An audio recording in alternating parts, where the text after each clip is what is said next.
Have you ever noticed how it feels when you wake up from a dream? There's no sense of an ending, just a shift from one experience to another. One moment, you're somewhere else, inside a completely different world. The next moment, you're back in your body, fully aware, without ever feeling like your awareness stopped.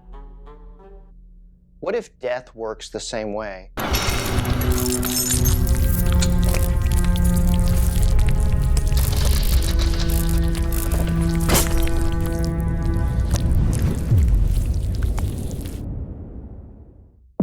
I'm Larry Flaxman. For decades, I've studied the space where physics, consciousness, and unexplained experiences overlap. I've written 10 books, I've done a ton of research, and thank you for joining me. This is the Curiosity Files. Most people think of death as a single moment, a clean ending, where everything simply shuts off. But physics has a habit of complicating ideas that feel simple. Quantum theory tells us that reality does not behave in a straight line. At the smallest levels of nature, particles do not follow one fixed path. They exist in multiple possible states at the same time. Only when an observation happens does one result appear. This is known as superposition. One of the most mathematically consistent ways to describe this is the many worlds interpretation of quantum mechanics. In this model, reality does not collapse into one single outcome. It branches. Every possible result continues in its own version of reality. If a coin flips, one branch gets heads and the other gets tails. If an accident happens, every possible outcome exists somewhere, including survival. This leads to a thought experiment called quantum suicide. Imagine a device that measures the spin of a particle. If it spins one way, a gun fires. If it spins the other way, it clicks. For an observer outside the room, the outcome is basically 50-50. Eventually, they hear a shot. But for the person in the chair, the many worlds model suggests that they only ever hear the click. Awareness can only exist in the branch where survival happens. This is known as quantum immortality. The claim is not that the body never dies. From the outside, people still age and pass away. But from the perspective of awareness itself, consciousness never experiences the branch where it ends. In any dangerous situation, there's always at least one version of reality where survival happens. Awareness can only continue in the branch where awareness still exists. If this is true, we might see signs of it in our daily life. One possible example is the Mandela Effect. This is when large groups of people remember a history that does not match current records. In a many worlds framework, this could be a symptom of shifting between branches. Think about the well-known examples, the spelling of the Berenstain Bears, the Fruit of the Loom logo, Nelson Mandela dying in the 1980s. Skeptics call this false memory, but what if it's a literal overlap of timelines? When your current timeline reaches a fatal end, your consciousness may continue in the nearest available branch, a branch that is almost identical, but with some small differences. You did not lose your memory, you inherited a slightly different world. Consider the case of Lorena Garcia Gordo in Spain. In 2008, she woke up to find that her life felt wrong. Her bed sheets were different, her car was in the same spot, but it wasn't the car that she remembered. At work, she still had a job, but it was in a different department with a boss that she had never met. Most importantly, her boyfriend no longer existed. No records, no photos, no one remembered him. Psychiatrists found her healthy and mentally stable. From a many worlds perspective, she did not lose her mind, she shifted. Perhaps a fatal event occurred in her original timeline while she slept, and her awareness continued in the closest surviving branch. This idea connects to biocentrism, which was proposed by Dr. Robert Lanza.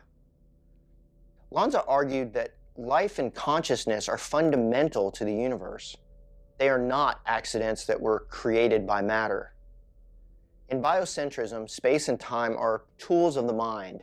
They're not external objects.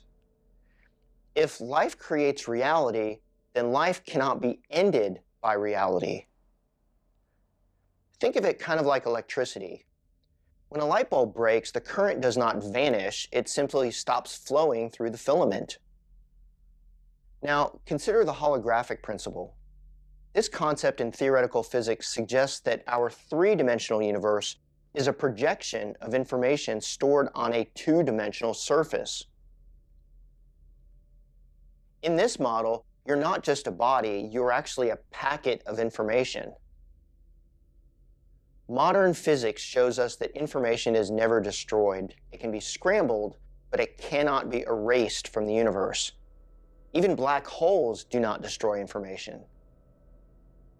If consciousness is tied to information, then death is not deletion, it's simply transformation. Neuroscience tells us that consciousness is a process. It emerges from electrical and chemical activity. When the structure changes, the experience changes, but the process itself doesn't vanish. Physics says the same thing about information. It's not matter, it's structure.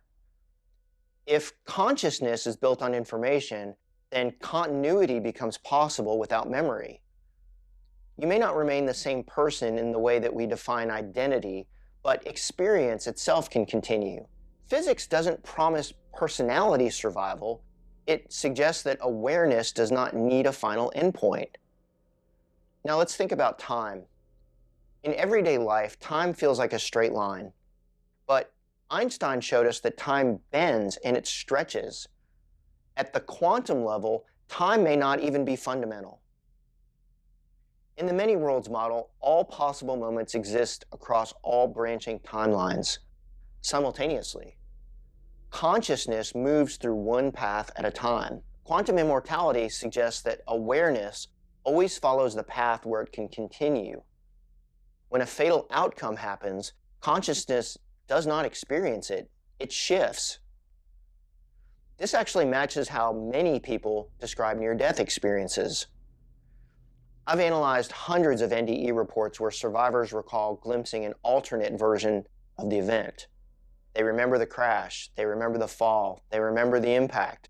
Then suddenly, they're back in the version where they survived. One man described a massive car pileup. He remembered his vehicle being crushed. He felt the transition. Then, he found himself standing on the side of the road. His car was untouched. He was uninjured. From the outside, it looks like luck. From the inside, it feels like continuity. Death, in this view, is not a single moment. It is a branching point. Some branches end, some continue. Consciousness only experiences the branches that continue. Physics doesn't describe clean endings, it describes transformation. Reality does not move in straight lines. It branches, overlaps, and explores every possibility. So when people ask what happens after death, physics doesn't really give us the complete story. It gives us a framework. It tells us that endings are not as simple as we think, and that experience itself may be far more persistent than we ever imagined.